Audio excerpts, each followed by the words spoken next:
Happy Halloween! I thought perhaps you'd like to hear a tale or two. The first is one you may have heard before, and it all begins in a deep, dark forest, some distance from here. In the forest there lived a wolf. Ow! My name is Mr. Wolf. How do you do? But also, in the forest, there lived a sweet little grandmother. But this day, the grandmother, she felt quite poorly. She had a bit of a virus, so she decided to have a sleep in her big, comfortable bed. Now, her granddaughter, hearing all about her grandmother being ill, decided to visit her. Her grandmother was called Little Red Riding Hood. And this day, she skipped through the woods with a basket for her grandmother. Happily she went, but as she skipped through the trees, someone was watching her. Hello, little girl. Oh! Good day to you, Mr. Wolf. Well, where are you going on this fine day? I'm going to see my grandmother, she said. She's not very well. Oh, interesting. Huh. Oh, where does your grandmother live? She lives at the end of the woods. In the big white house, said the wolf. No, in the little red house. Ooh, interesting. Well, little girl, why don't you pick some pretty flowers for your grandmother? That's a great idea. But I'm not allowed to leave the path.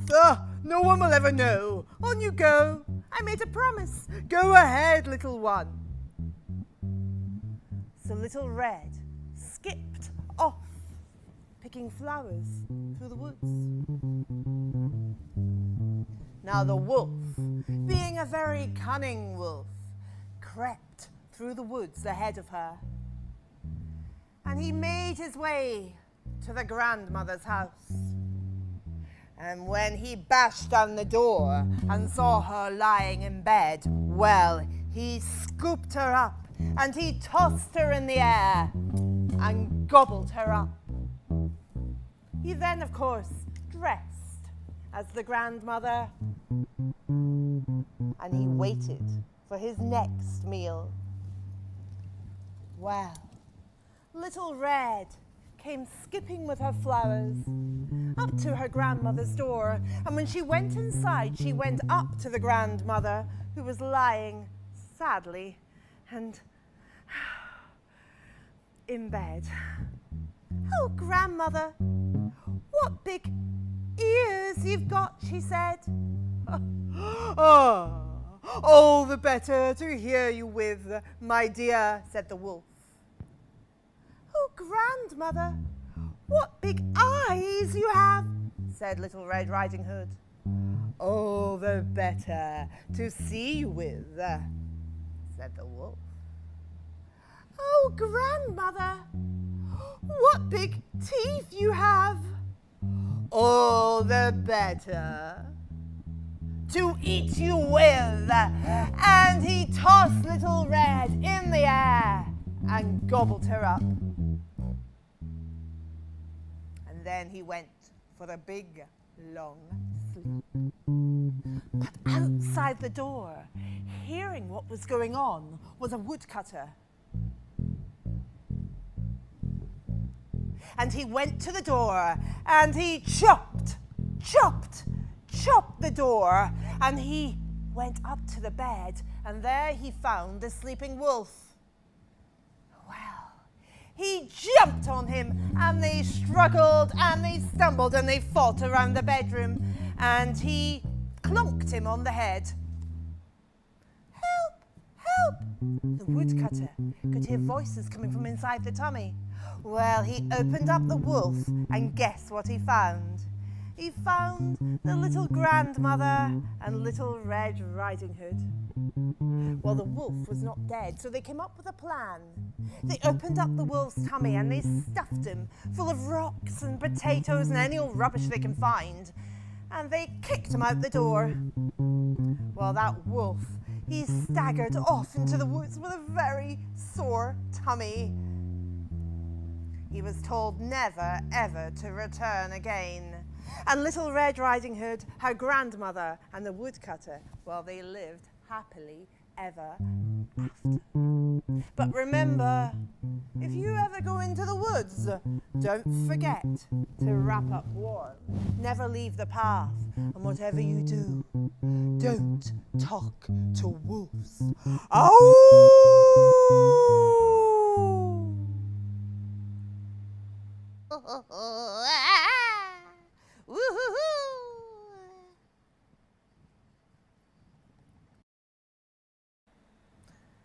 I have another tale to tell you, and it's called The Big Hairy Toe.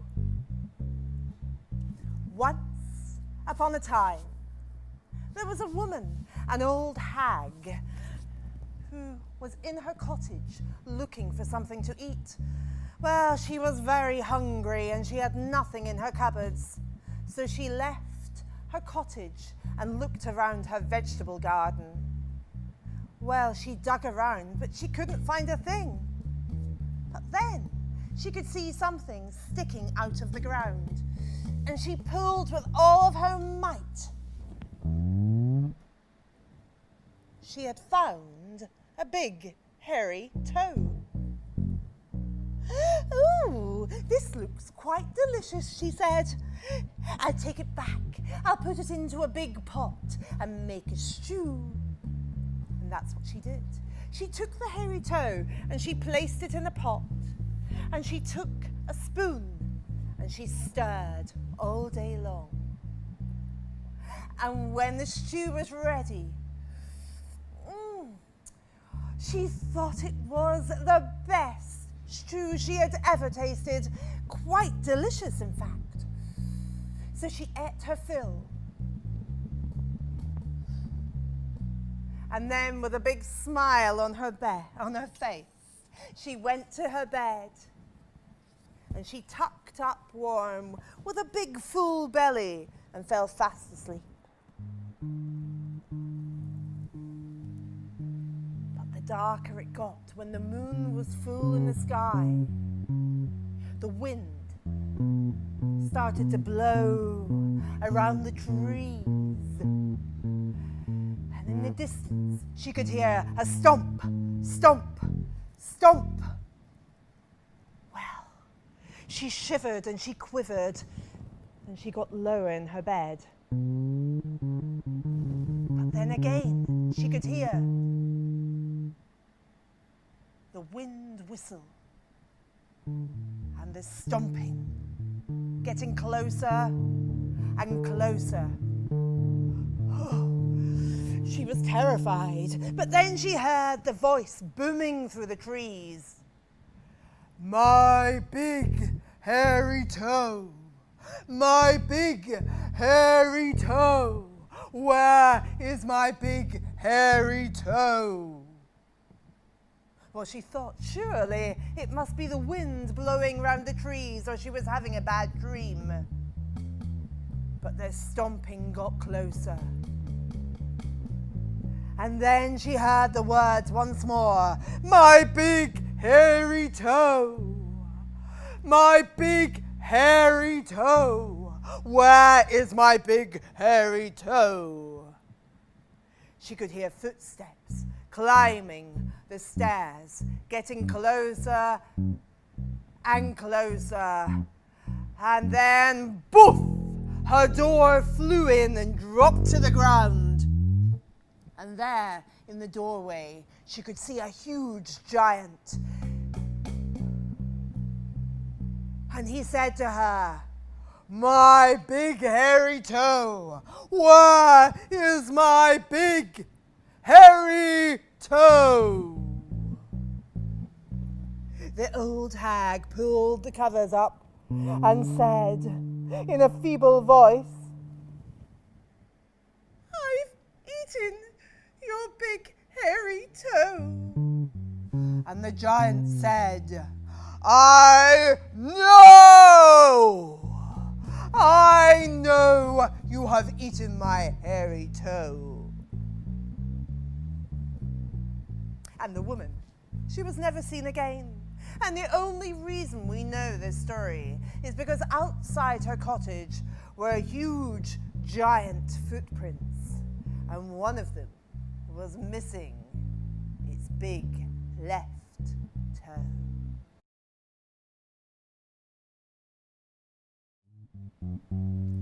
This is a tale from long, long ago. It's a tale you may not have heard, but I shall tell you now. Once, there was a farmer and his wife. Well, they were feeling heavy with heart. For more than anything in the world, they wanted a child, but it was not to be. Now, one day, the farmer's wife was washing up at the kitchen window, and she glanced outside and she happened to say, "If only I had a child, I wouldn't mind if the child were as beautiful as a buttercup or as ugly as a hedgehog." Well, little did she know that behind the tree, listening to her every word, there was a witch. Oh, that's nice. Well, if it's a child she wants, a child she will have. So the witch cast a magic spell. Zippity zoppity zoo. Now this witch was not really known for being the best at spells, but time passed, and the woman gave birth to the most gorgeous boy.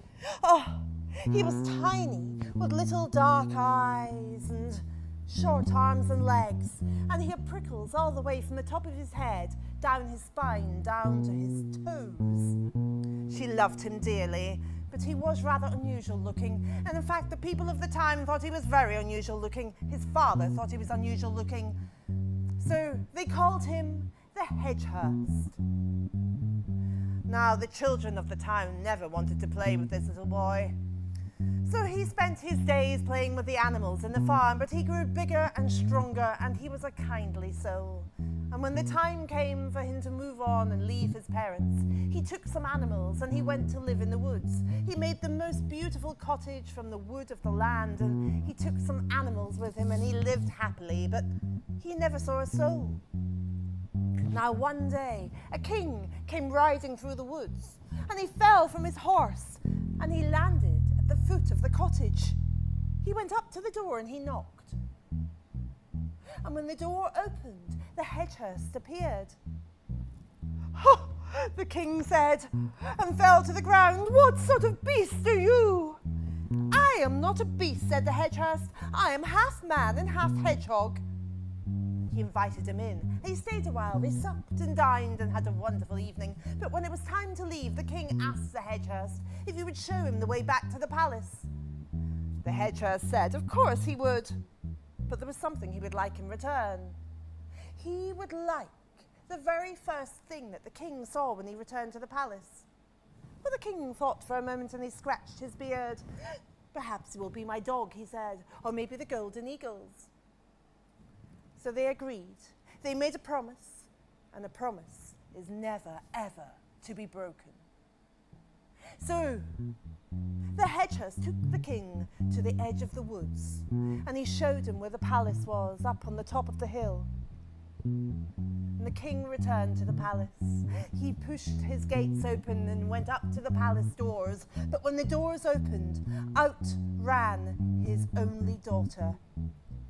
She hugged her father And the king cried tears of great sadness, for he knew he had promised to give her to the Hedgehurst. Well, a year passed, and the Hedgehurst was not seen, but on this day he arrived with all of his animals, and the people of the town screamed and ran and hid. There was to be a wedding. The princess, surprisingly, was quite happy. She was fed up with all those handsome princes visiting. She'd had quite enough of them. She wanted someone different. And of course, the Hedgehurst was everything but. They met, and they liked each other straight away. They held the most magnificent wedding, and that evening the Hedgehurst went to the princess's bedroom and he curled in a ball and he fell fast asleep. The clock ticked, and when it struck midnight, the Hedgehurst stood up and he started to drop his costume to the ground. The prickles fell around him like a puddle on the ground. The princess, she woke up and she looked and she thought she'd seen the Hedgehurst without his skin. She thought she must be dreaming, but the Hedgehurst had left for 1 hour, and then he returned and he dressed in his hedgehog skin again and curled up in a ball and lay back down. This happened for 3 nights. The princess saw it every night, and she decided she would have to ask the wise woman, the witch who lived in the village, what was happening. Well, the witch told her that he had been under a spell from the day he was born, and there was only one way to break a spell. She had to promise she would love him no matter what he looked like. And also, that evening when the clock struck 12, and when he left, she had to take the skin and throw it into a fire till there was nothing left but ashes. And that's what she did. That night, she pretended she was asleep. The prince came in, rolled in a ball, and at 12, as before, he stood up and he dropped his hedgehog skin and he left. The princess leapt from her bed. She gathered up the skin. She threw it into the fire, and the fire blazed until there was nothing left but ashes, and she hid behind the door. The hedgehog prince, he returned, and he looked for his skin, but when it was nowhere to be found, he sat and he cried. The princess, she returned, and she told him what she'd done. He was distraught. But then she told him that he had been cursed and under a spell for all these years, and now he would never have to return to that skin again. The princess and the Hedgehurst, they lived happily ever after. But remember, be careful what you wish for. Happy Halloween! Happy Halloween!